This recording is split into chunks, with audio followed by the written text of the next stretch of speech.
Assalamualaikum dan salam sejahtera. Ramai yang minta saya bagi ulasan tentang belanjawan yang dibentangkan oleh Menteri Keuangan, merangkap Perdana Menteri, merangkap Menteri Wilayah, merangkap Pengerusi Khazanah dan merangkap itu ini lagi lah. Sebenarnya, saya dan rakan-rakan ada buat live bermula 8.30 malam semalam, iaitu beberapa jam sahaja selepas pembentangan bajet dan kami mengulas satu persatu mengenai belanjawan 2024 tersebut. Kami akan mengulas mengenai belanjawan 2024 ini selama seminggu di TikTok YB Viral, TikTok Siti Zulaikha Olivia dan TikTok saya lah, TikTok Zam Yahya 7. Baiklah, pasal belanjawan 2024. Sebelum saya mengulas, saya ingin nak qualify diri saya dululah. Sebenarnya saya dah mula mengulas tentang bajet ni bermula dari tahun 1995 lagi semasa saya menjadi manager treasury sebuah institusi kewangan. Malah saya mewakili institusi saya dalam satu forum yang diadakan dengan hampir semua bank-bank di Malaysia dengan bank negara setiap 2 minggu bagi membincangkan mengenai ekonomi dan kewangan negara, lebih-lebih lagi apabila belanjawan akan dibentangkan. Ya, dah hampir 30 tahun saya buat kerja ni lah. Ini bagi menjawab pertanyaan nakal lah setengah puak walanon yang suka tanya, kau siapa? Baiklah, saya boleh ulas pendek dan ulas panjang lah.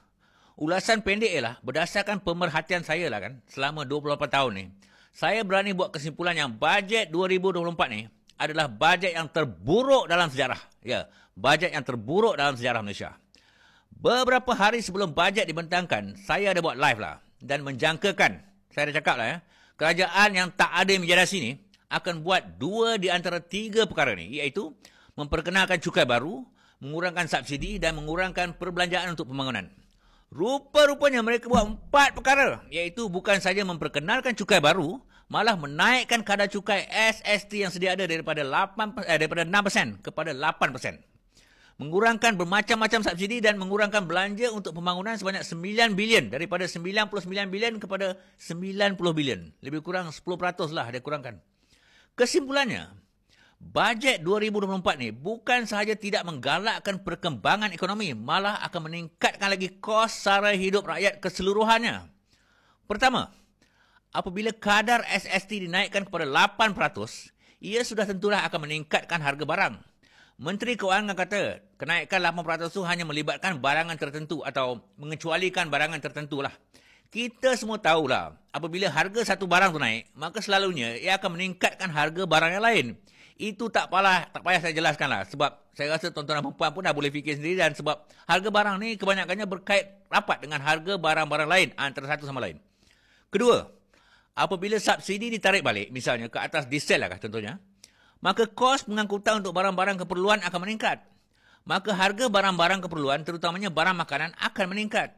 Maka harga barang kat kedai pun meningkat, kat restoran meningkat, kat gerai pun meningkat.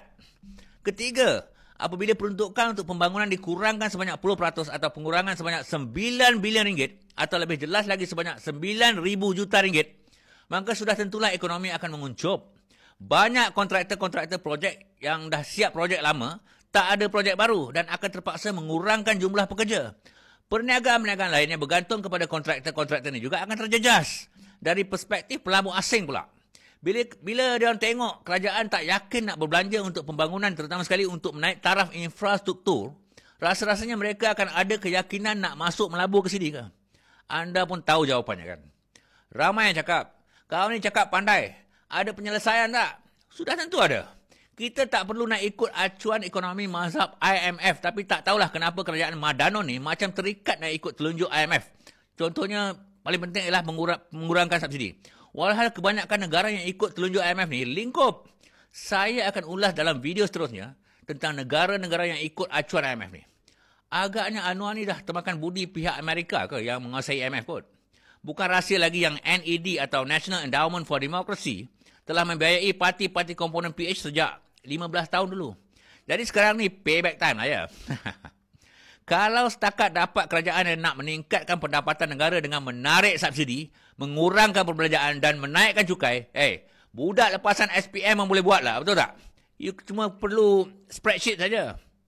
Kerajaan sepatutnya meningkatkan pendapatan negara dengan meningkatkan ekonomi dan berbelanja lebih dan menyediakan environment atau suasana di mana rakyat mampu berbelanja. Ini akan meningkatkan kegiatan ekonomi dan mempercepatkan pusingan aliran tunai. In other words, government spending is the most important component to stimulate the economy.